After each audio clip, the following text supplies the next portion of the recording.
নমস্কার সবাইকে এবং এখানকার যত গুরুজন আছে তাদের আমার প্রণাম। আমি শুরু করতে পারতাম শুভ সন্ধ্যা হয়ে, কিন্তু আমাদের কাছে এটা কোনোদিনও একটা শুভ সন্ধ্যা ছিল না এবং থাকবেও না যতদিন না আমরা অভয়ার বিচার পাচ্ছি, যেটা নিয়ে আমাদের প্রকৃত লড়াই। বিচার শুধুমাত্র দেওয়ালে লেখার একটা শব্দ নয়, কিন্তু বিচার হচ্ছে একটা লড়াইয়ের অঙ্গীকার, সেই বিচারের ফলাফল, যেখানে একটা নারী নির্যাতনের যে উপরে আমরা লড়াই করছি, সেই লড়াইয়ের একটা আসল লক্ষ্য। আজকে সমাজে শুধুমাত্র নারীরা নয়, পুরুষরা আছে, তৃতীয় লিঙ্গ মানুষরা আছে, এবং আমি এটাও জানি যে আমাদের পশু পাখি যারা আছে প্রত্যেকেই কিছু না কিছু লড়াইয়ের মধ্যে প্রত্যেকেই ব্যস্ত। আজকে সুপ্রিম কোর্টের যে রায় হয়েছে সেটা নিয়েও আমাদের আন্দোলন চলছে, কিন্তু আমাদের সেই আন্দোলনের থেকেও এখন বড় আন্দোলন হলো 1 বছর পেরিয়ে গেছে সেই অভয়ার লড়াই, যেখানে আর বাবা এখনো অব্দি ঘুরে যাচ্ছে তার মেয়ের বিচারের অপেক্ষা। আমরা কি করছি? আমরা কেন এত স্তব্ধ? এটাই হলো আসল প্রশ্ন। স্তব্ধ কি কারণে? কেন সেই বাঙালির সেই জোর নেই যে আমাদের স্বাধীনতা একদিন আমরা আনতে পেরেছিলাম এই রক্ত মাংস শরীর দিয়ে এবং ঘাম ঝরিয়ে? কেন? সেটাই হলো সব থেকে বড় প্রশ্ন। আজকে সেই গলার আওয়াজ কেন স্তব্ধ হয়ে গেছে? আজকে একটার পর একটা রেপের পর রেপ হয়ে যাচ্ছে, অপরাধীরা কিন্তু হেসে যাচ্ছে, হাইকোর্টে যাচ্ছে, তারা ছেড়ে বেরিয়ে আসছে, পরবর্তীকালে আবার তারা এমএলএ এমপি হচ্ছে, আমরাই তাদেরকে ফুল দিয়ে গ্রিট করছি, তাদেরকে আবার শুনছি এবং তাদেরই কথায় আমরা চলছি। কেন? এই প্রশ্নের উত্তর কি কারোর কাছে আছে? কেন? বিকজ আমরা নীরবতাকে পালন করছি। কণ্ঠস্বর আমাদের রোধ হয়ে গেছে।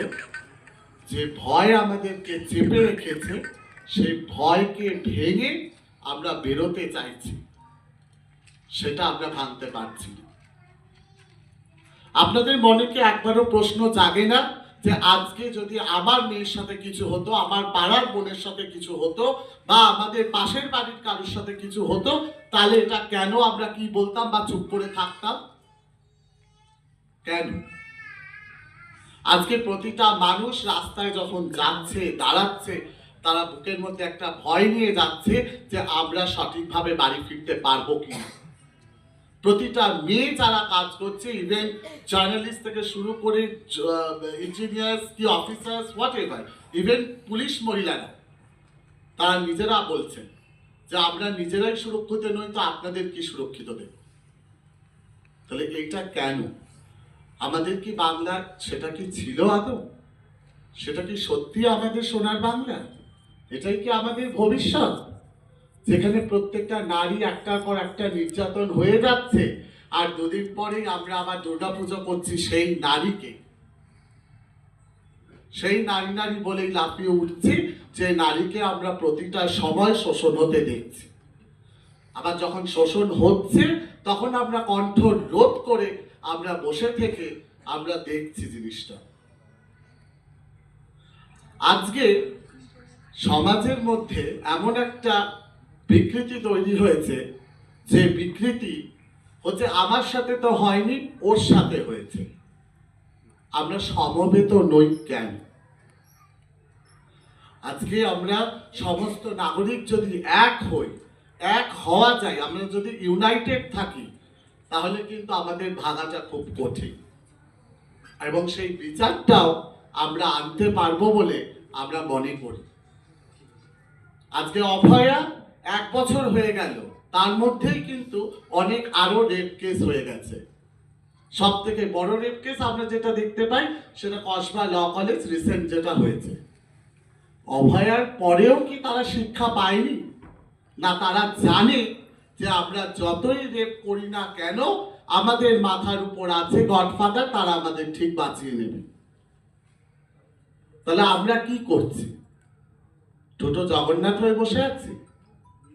আমাদের হাত নেই, লাঠি নেই, মার নেই। সমাজের পেছনের মেরুদণ্ড তো ভেঙে গেছে, আর কত ভাঙতে দেবেন আপনারা? আজকে শিক্ষা রাস্তায়, সমাজ রাস্তায়, প্রতিটা নারীর ইজ্জত রাস্তায়। একটা বাচ্চা থেকে শুরু করে একটা 70 বছরের নারীকে পর্যন্ত ছাড়ে না। এটা কি ধরনের বিকৃতি মানসিকতার মধ্যে তৈরি হয়েছে? আপনারা নিজেরাই প্রশ্ন বলুন, উত্তর দিন আপনারা নিজেরাই। আপনারা বলুন তো, কজন আপনারা ঘর থেকে বেরিয়ে আপনারা বলতে পারেন যে আমি সুরক্ষিতভাবে আজকে আমি ঘরে ফিরে যাব? এটা আপনার মনে হয় না যে আজকে রাত 8টা বেজে গেল, আমাকে তাড়াতাড়ি ঘরে ফিরতে হবে? বা এটা মনে হয় না আজকে যদি আমার সাথে কিছু হয়ে যায় আমি কি করব? এই সমাজ আমার মুখে তো কালি থুকবে তখন। কেন একটা ভিকটিমের মুখ ঢেকে দেওয়া হয় কিন্তু একটা রেপিস্টের মুখ ঢাকা হয় না? কেন?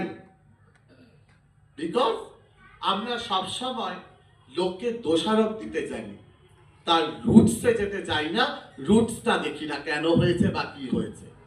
এবং সেটার জন্য চাই আমাদের জুডিশিয়ারি সিস্টেম। আজকে একটা মহিলা যখন রেপ হচ্ছে 10 লাখ 5 লাখ নিয়ে আমরা কথা বলছি, কিন্তু নালসা জাজমেন্টে 2018 এবং 19 এটাই স্টেটমেন্টে দেওয়া আছে যে একটা মহিলা যদি রেপ হয় তাকে 5 লাখ 10 লাখ দেওয়া হবে। তাহলে আমরা ওটাকে চ্যালেঞ্জ করছি না কেন? কেন আমরা এটা বলছি না যে ওখানে ক্রিমিনালাইজ করা হোক, ডেথ পেনাল্টি করা হোক? বলুন, আমি যদি কেউ ভুল বলে থাকি আপনারা সজোরে জুতো ছুঁড়ে মারুন আমাকে। কেন আমরা সেই জায়গায় ওই প্রশ্নটা তুলছি না যে আমরা কেন ডেথ পেনাল্টি চাইছি না, এবং একটার পর একটা রেপ হয়ে যাওয়ার পরেও তারা রাস্তায় যে খোলা হাতে ঘুরে বেড়াচ্ছে, পুলিশের গাড়িতে ঘুরে বেড়াচ্ছে, 4 চাকায় ঘুরে বেড়াচ্ছে, আমরা দূর থেকে শুধু নিস্তব্ধের মতো দেখে যাচ্ছি, কিন্তু কোনো উত্তর নেই আমাদের কাছে। আমাদের বলার সেই শক্তিটাই হারিয়ে গেছে এবং সেটাকে ছিনিয়ে নেওয়া হয়েছে। আপনি যখনই প্রতিরোধ করতে যাবেন তখনই আপনি অ্যারেস্ট হবেন বা কিছু হবে, কিন্তু সেটা তো করলে হবে না। আজকে যদি নারী সুরক্ষা নিয়ে আমরা লড়াই করি তাহলে নারী সুরক্ষার জন্য সাথে সাথে আমাদেরকেও সমানভাবে লড়াই করতে হবে।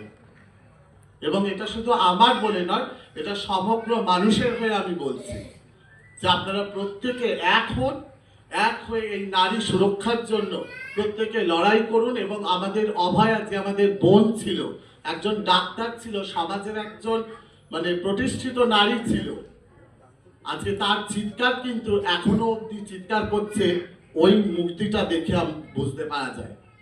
তার চিৎকার এখনো আমাদের কানে বাজছে। সে বিচারের জন্য হাউ হাউ করে কাঁদছে, কিন্তু এখনো অবধি কিন্তু সেই বিচারটাকে আমরা দিতে পারলাম না।